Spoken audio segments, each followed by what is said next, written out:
2025 April 22-ന് പഹൽഗമിൽ നടന്ന ഭീകരാക്രമണത്തിലൂടെ Indian സഹോദരിമാരുടെ നെറ്റിയിലെ സിന്ദൂരം മായ്ച്ചതിന് തിരിച്ചടിയായി ഓപ്പറേഷൻ സിന്ദൂർ എന്ന പേരിൽ പാകിസ്ഥാന്റെ ടെററിസ്റ്റ് കേന്ദ്രങ്ങളിൽ റഫേലിൽ ഘടിപ്പിച്ച സ്കാൽ ക്രൂയിസ് മിസൈലുകൾ തീമഴ പെയ്ച്ചതിന്റെ പിന്നാലെ രാജ്യമൊട്ടാകെ മോക്ക് ഡ്രിൽ നടത്തിയിരിക്കുകയാണ്.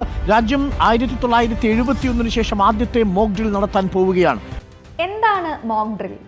ഒരു യുദ്ധമോ അപകടമോ എന്തെങ്കിലും ഒരു അടിയന്തരാവസ്ഥയോ ഉണ്ടാകുമ്പോൾ അതിൽ ഇൻവോൾവ് ചെയ്യപ്പെടുന്നവർ അവരുടെ സുരക്ഷയ്ക്കും മറ്റുള്ളവരുടെ സുരക്ഷയ്ക്കും വേണ്ടി എന്തൊക്കെ കാര്യങ്ങൾ ചെയ്യണം, എന്തൊക്കെ ചെയ്യാൻ പാടില്ല എന്നതിനെക്കുറിച്ച് വ്യക്തമായ അറിവും പരിശീലനവും സാധാരണ ജനങ്ങൾക്ക് കൊടുക്കുന്ന പ്രോസസ്സാണ് മോക്ക് ഡ്രില്ല്. എന്തിനാണ് ഈ മോക്ക് ഡ്രിൽ സംഘടിപ്പിക്കുന്നത്? പെട്ടെന്നൊരു അപകടം ഉണ്ടാകുമ്പോൾ അവിടെയുള്ള ജനങ്ങൾ അതിനോട് പ്രതികരിക്കുന്ന രീതി വളരെ ഇമ്പോർട്ടൻ്റ് ആണ്. അപകടം തരണം ചെയ്യാനും കൂടുതൽ വഷളാക്കാനും ഈ പ്രതികരണത്തിന് പറ്റും. പൊട്ടത്തരം കാണിക്കാനുള്ള സമയമല്ലത്, മടിച്ചു നിൽക്കാനുള്ള സമയമല്ല, വേറെ ആരെങ്കിലും ചെയ്തോളെന്ന് കരുതി ഒഴിവാകാവുന്ന സമയവുമല്ല. ഇവിടെയാണ് ആസ് എ സോഷ്യൽ ബീയിങ് നമ്മൾ നമ്മുടെ ബുദ്ധി കൊണ്ടും ശക്തി കൊണ്ടും അനുഭവ സമ്പത്ത് കൊണ്ടും നമ്മുടെ സന്നദ്ധതയും സാമൂഹിക പ്രതിബദ്ധതയും തെളിയിക്കേണ്ടത്. അപ്പോൾ ഇങ്ങനൊരു മോക്ക് ഡ്രിൽ സംഘടിപ്പിക്കുമ്പോൾ അവിടെയുള്ള ജനങ്ങളുടെ പ്രതികരണം എങ്ങനെയാണ്, അവരുടെ എഫിഷ്യൻസി, റെഡിനെസ്, ഡിസിപ്ലിൻ ഒക്കെ മനസ്സിലാക്കാനായിട്ട് പറ്റും. അതിനെ അനലൈസ് ചെയ്യുമ്പോൾ പ്രശ്ന മേഖലകൾ ഏത് കാര്യത്തിലാണ് ജനങ്ങൾക്ക് കൂടുതൽ പരിശീലനം കൊടുക്കണ്ടേ എന്നൊക്കെ തിരിച്ചറിയാനായിട്ട് പറ്റും. അമരൻ എന്ന മൂവിയിൽ മേജർ മുകുന്ദ് വരദരാജൻ തൻ്റെ ടീമിന് ഇതുപോലെ ഒരു മിലിറ്ററി മോക്ക് ഡ്രിൽ കൊടുക്കുന്നുണ്ട്.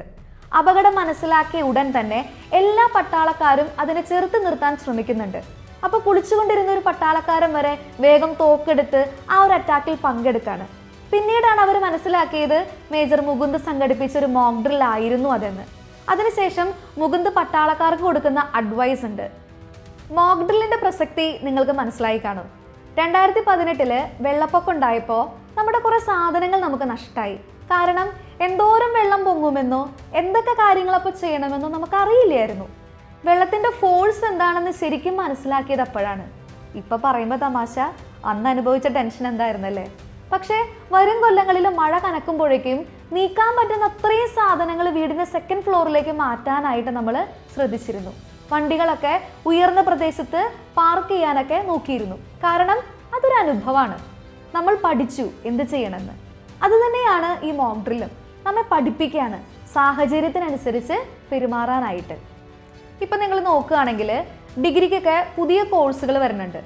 BSc ഡിസാസ്റ്റർ മാനേജ്മെൻറ്റ്, പലരും കേട്ടിട്ടുണ്ടാവില്ല അങ്ങനെ ഒരു കോഴ്സ് ഉണ്ടെന്ന്. എന്താ അത്? ഒരു ദുരന്തം ഉണ്ടാകുമ്പോൾ എന്തൊക്കെ കാര്യങ്ങൾ ചെയ്യണം, ആ ദുരന്തം ഒഴിവാക്കാൻ എന്തൊക്കെ കാര്യങ്ങൾ ചെയ്യണം, ആ ദുരന്തത്തിൻ്റെ ആഘാതം കുറയ്ക്കാൻ എന്തൊക്കെ കാര്യങ്ങൾ ചെയ്യണം, ഇതൊക്കെ പഠിപ്പിക്കുന്ന അക്കാദമിക് ഡിസിപ്ലിൻ ആണത്. കാലഘട്ടം അനുസരിച്ച് നമ്മൾ നേരിടുന്ന പ്രകൃതിക്ഷോഭങ്ങൾ അനുസരിച്ച് അതിനെക്കുറിച്ച് പഠിക്കാൻ പുതിയ കോഴ്സുകൾ ഇപ്പം ഉണ്ട്. പലർക്കും ഫസ്റ്റ് എയ്ഡ് എങ്ങനെയാണ് കൊടുക്കേണ്ടതെന്ന് പോലും അറിയില്ല. യൂട്യൂബ്, ഇൻസ്റ്റാഗ്രാമൊക്കെ നോക്കുകയാണെങ്കിൽ അപകടം വിളിച്ചു വരുത്തുന്ന ആൾക്കാരെ കാണാൻ പറ്റും. തീ പിടിച്ച ട്രാൻസ്ഫോമറിന് വെള്ളം ഒഴിക്കുന്ന ആൾക്കാർ. അങ്ങനെ എന്തോരം വിവരക്കേടുകളാണ് നമ്മൾ അറിഞ്ഞും അറിയാതെയും ചെയ്തു പോകുന്നത്. എത്ര പേർക്ക് ഫയർ എക്സ്റ്റിംഗ്വിഷർ ഉപയോഗിക്കാൻ അറിയാം? നമ്മൾ ആയിരിക്കുന്ന ബിൽഡിങ്ങിൽ പെട്ടെന്ന് തീ പിടിക്കുകയാണെങ്കിൽ അത് ഉപയോഗിക്കാനായിട്ട് നമുക്കറിയോ? അതറിയുന്ന ആൾ വന്നിട്ട് തീ അണയ്ക്കുമ്പോഴേക്കും തീയല്ലേ, നിമിഷം നേരം മതി ആളിപ്പടരാൻ. നമ്മൾ നിസ്സഹായതയോടെ നോക്കി നിൽക്കേണ്ട അവസ്ഥയാണ്. ചെയ്യാൻ ആഗ്രഹമുണ്ട്, അതിനുള്ള കഴിവുണ്ട്, പക്ഷേ ചെയ്യാനറിയില്ല. ചോക്ക് ചെയ്യുന്ന കുട്ടിയെ എങ്ങനെ രക്ഷിക്കുക?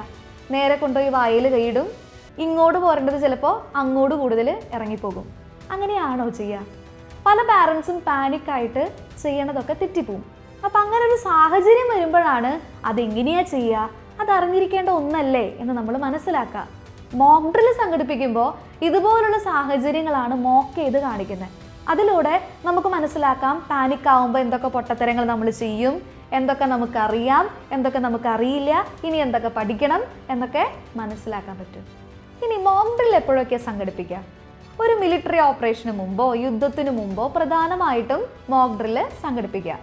1968 സിവിൽ ഡിഫൻസ് ആക്ടിൻ്റെയും 2005 ഡിസാസ്റ്റർ മാനേജ്മെൻറ്റ് ആക്ടിൻ്റെയും ഫലമായിട്ടാണ് മോക്ക് ഡ്രിൽ നടത്തുന്നത്. ഇന്ത്യയിൽ 1971 ഇന്ത്യ പാകിസ്ഥാൻ യുദ്ധത്തിന് തൊട്ടു മുമ്പാണ് അവസാനമായിട്ട് രാജ്യമെമ്പാടും മോക്ക് ഡ്രിൽ നടത്തിയത്. 2025 ഏപ്രിൽ 22-ന് പഹൽഗാമിൽ നടന്ന ഭീകരാക്രമണത്തിന് ശേഷം ഇന്ത്യ പാകിസ്ഥാൻ യുദ്ധഭീഷണികൾ ഉയർന്നു വന്ന സാഹചര്യത്തിലാണ് മെയ് 7-ന് മോക്ക് ഡ്രിൽ 259 സ്ഥലങ്ങളിൽ നടത്തിയത്. ഇതെല്ലാം ഹൈ ത്രെട്ട് ഏരിയാസ് ആണ്. Kerala state disaster management authority 14 ജില്ലകളിലായിട്ട് 126 സ്ഥലങ്ങളിൽ മോക്ക് ഡ്രിൽ നടത്തി. മോക്ക് ഡ്രില്ലിന്റെ പ്രോസസ്സ് എന്ന് പറയുന്നത് ആദ്യം തന്നെ എയർ റെയ്ഡ് വാർണിംഗ് സൈറൻസ് മുഴങ്ങും. ഇതിനർത്ഥം ഒരു യുദ്ധാന്തരീക്ഷമോ സൈനിക നീക്കമോ വ്യോമാക്രമണമോ ആ പ്രദേശത്ത് സംഭവിക്കാൻ പോവുകയാണെന്നാണ്. അപ്പോൾ ജനങ്ങളെ സുരക്ഷിത സ്ഥലങ്ങളിലേക്ക് മാറ്റേണ്ടതുണ്ട്. റേഡിയോ കണക്ടിവിറ്റി പരീക്ഷിക്കുക, കൺട്രോൾ റൂംസിൻ്റെയും അഗ്നിശമന സേനയുടെയും റെഡിനെസ് പരിശോധിക്കുക, ഫസ്റ്റ് എയ്ഡ് കൊടുക്കാൻ ശ്രമിക്കുക. ഇതൊക്കെ മോക്ക് ഡ്രില്ലിൽ ഉൾപ്പെടുന്നു. ഇത്രയും പറഞ്ഞത് വ്യക്തമായെന്ന് വിചാരിക്കുന്നു. വീഡിയോ ഇഷ്ടപ്പെട്ടെങ്കിൽ ലൈക്ക് ചെയ്യുക, ഷെയർ ചെയ്യുക, നിങ്ങളുടെ ഒപ്പീനിയൻ കമൻറ്റ് ചെയ്യുക. അടുത്ത വീഡിയോസുമായി ഇനി കാണുന്നത് വരെ signing off, learn with Joe.